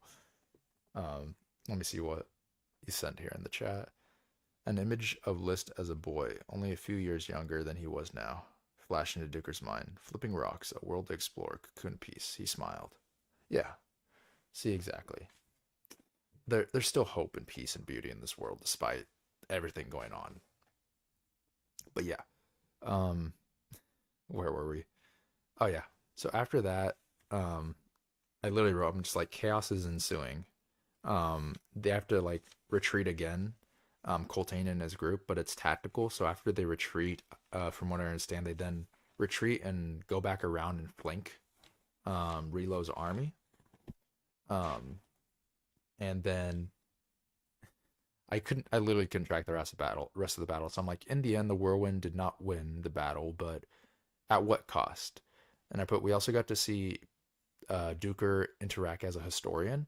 So he goes up to like that group of soldiers at the end where they're mourning over their dead friend, and he's like asking them their story. So it's interesting seeing him, the historian perspective, from getting the entire battle to also like the individual personal stories within. Let me check the chat. Do I see control on all sides or the illusion of control? List face twisted slightly. Sometimes the two are one and the same, in terms of their effect, I mean. The only difference or so. Colton says, is that when you bloody the real thing and absorb the damage while the others shatter? An ancient final tragedy is frozen. Oh, that's the future stuff. Oh, wait. Frozen tableau as a whole tribe face slaughter at the hands of some unknown foe. You can see who kills them. Who? He ran a trembling hand across his brow. Kin, the clan split. Two rivals of the antler chair. Kin, historian, cousins, brothers, uncles. Duker felt something breaking inside him at Nil's words. Half-formed expectations, held by desperate need, had insisted that the killers were Jaghoot, Forkul Sel, Kachen Chamail. Someone other. No, he said. Yeah, so what I got from that when I read it, I'm like, so people made it out to like the people who killed these people prior in the past were different, like Jaghoot, they're blaming on them, but it was really a different type of situation where it was like human on human kind of thing. Um, I don't know. Like I said, everything, so much chaos going on. So we'll skip to the end of it, like after he talks to the soldiers, because the next part's really interesting as well. And this is where like it put a hook in me for Duker's future storyline after this part. Um, so um, we cut to the next section, and we learned from them that the Semk god ends up disintegrating warlocks when they're not strong enough to be used or channeled through. Sormo then calls for like extreme measures. He's saying we need to do more, and there will be a day. Colton grants a day of rest for recovery to everyone as well. Um, and then we also learned that Ubayard has fallen, or Ubard. I don't know how it's pronounced. And then the group will now need to go to Aaron instead. So we have this group going to Aaron, and we have the other group going to Aaron as well. So we have two groups going to Aaron. The only one we don't at the moment is Felicine's group, but I wonder if they'll end up there as well, in some way. So, and it's also like a 3 month journey for both Callum's group and Duker's group. I think it's more Duker's expectations of seeing them dying to unknown force. Chilled L, where did Sormo get this from? Yeah, it's inferring. Yeah, Sormo got it in the Semp God's Warren, and he brings stuff. I think at one point he gives him coffee, because he's like, "What is this bitter thing that they're drinking?" And I'm pretty sure he's referring to like coffee. I want to say. Um, let's see. In the next section, after Duker went to bed, he's awoken by a woman called Nether, like the Nether realm from Minecraft or something. Um, so Nether is taking him to see Colton. She says that like Colton needs you to witness something, and he's like, okay, fine. And then on the way there, I really like this section. He witnesses like a beautiful song of grief from the Semp and Tisani. Um, However, the Wiccans are forbidden from participating in this ritual of grief. Colton forbids it. We don't know the exact reason why yet. He arrives at the area, and Nil, Sormo, and Nether are there, and Colton's not really there. They use some sort of magic, and they basically bring him into like an ice-covered realm where like this lake has been covered in ice, and the lake is filled with like bodies that have been mutilated, and they say a bunch of like stuff that I don't understand at this point, to be quite honest. And then the bodies, like they talk about killing the Semp god too at this point, and things like that. And then the bodies like burst from the lake, and the ice bursts, and like they're covered in blood and guts. And then they also tackle like a long limbed figure. So I'm like, are they killing the Semp god, or are they like forming into the Semp god through these bodies? I don't know. Uh, Let me check the chat to see. You probably give me some context or clarity. Let me see.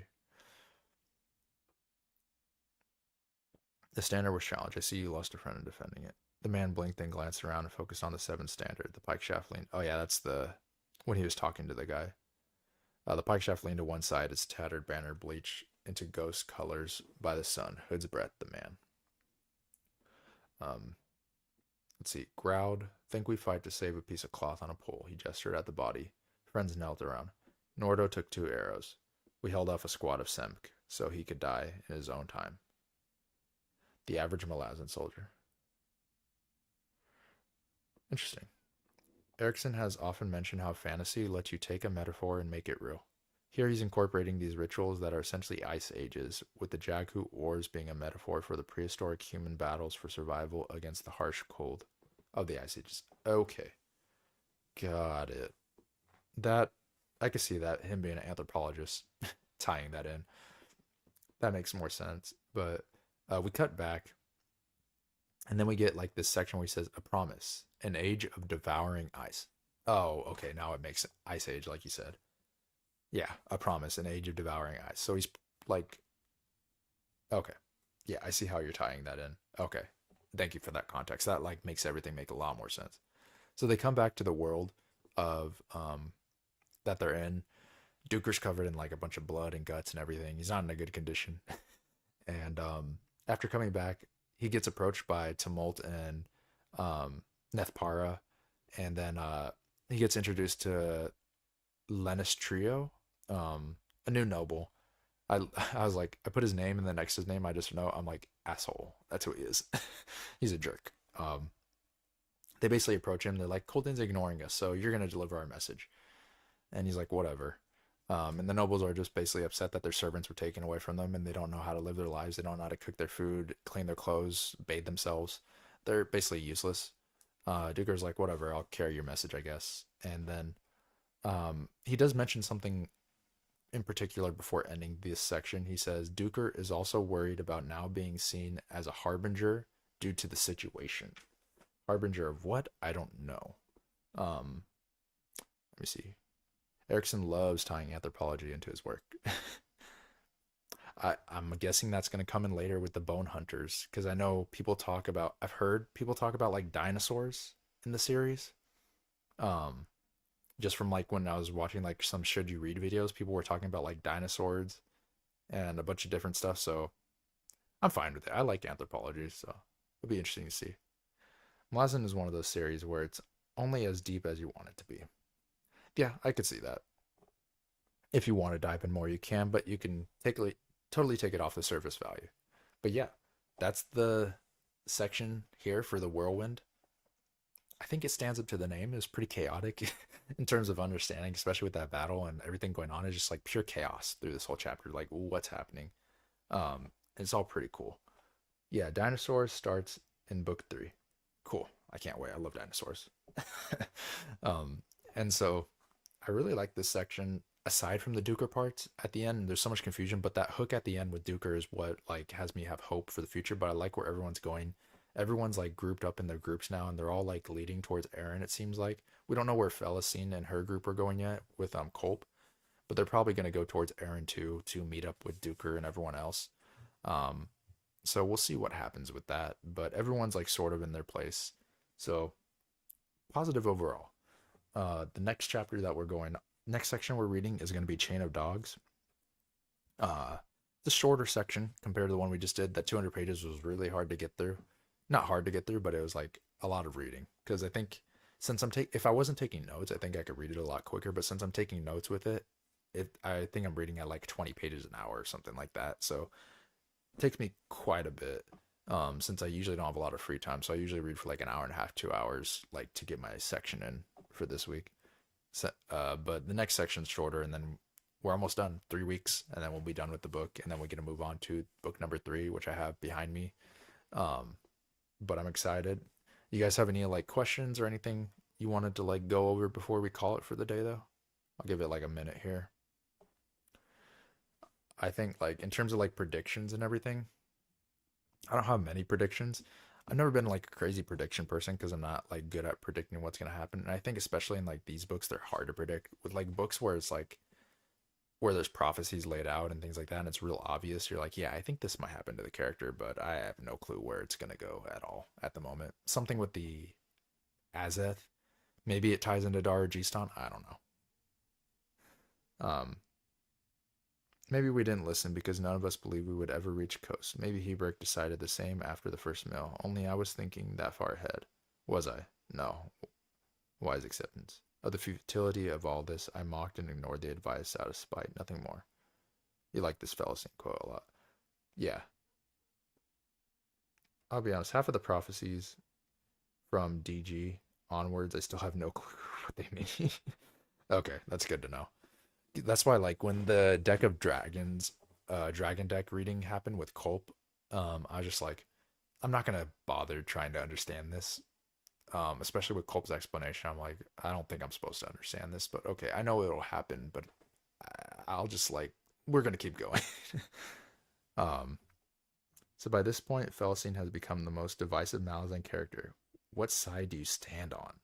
Okay, with Felicine as a character, I like how she's written. I like her portrayal of both a person who's been abused, a person who's gone through so much trauma, they have to sell their body to survive. She is displaying what a toxic relationship looks like with Bennett. I like all her portrayal, how they're doing her character. As a like person, I don't like Felicine. I don't like where she's going. I don't like who she's become, like personally. But like written wise, oops, sorry, written wise on the page, I really like how she's written. So I like her as a character. I don't like her as a person, if that makes sense. Um, why do people like, in terms of divisiveness, I'm assuming do people just like hate her because of who she becomes? Is that like where it comes into who she is as a person, or is it more like how she's written people have a issue with? Yeah, I would say I'm a Felicine supporter. She's more of a victim of circumstance. I want her to get better, and improve and everything. And I like how she's written. Like, yeah, I don't like who she's becoming, but I support her as a character because I like what she's portraying and what she's doing. Yeah, a lot just dislike her in general. I mean, I get why you dislike her. She's like abhorrent, but I kind of like following those like characters because they're interesting. They're different from our normal protagonist perspectives. So I like following those type of characters. A lot of toxicity. I have to see how it weighs on me if she like, because I think if this is her like whole thing, an arc throughout like all the books, then it's like, okay, what's your development here? Let's see. But like, yeah, you empathize with her. That yeah, I agree. I empathize with her because like she's a victim of circumstance. If her sister didn't send her off to the mines, if she didn't have to sell her body to survive, get addicted to drugs to like numb herself through the pain and get through it, she didn't end up in this toxic relationship, if she didn't get attacked by the like she's gone through so much crap to like become who she is, it's hard to blame her specifically. You can blame her for not trying to improve, but when you look at real life, people in those situations, oftentimes the biggest struggle for people trying to help those people are the like for the outside perspective, it's the people that are trying to help them that don't understand why they're doing this. And the people that are inside of it, they don't see the issue since they're inside of it directly usually. So I think her perspective is important because it's something that people have always struggled with over time throughout humanity, not just in modern day. There's always been people going through these struggles. So I really like her perspective when it comes to that.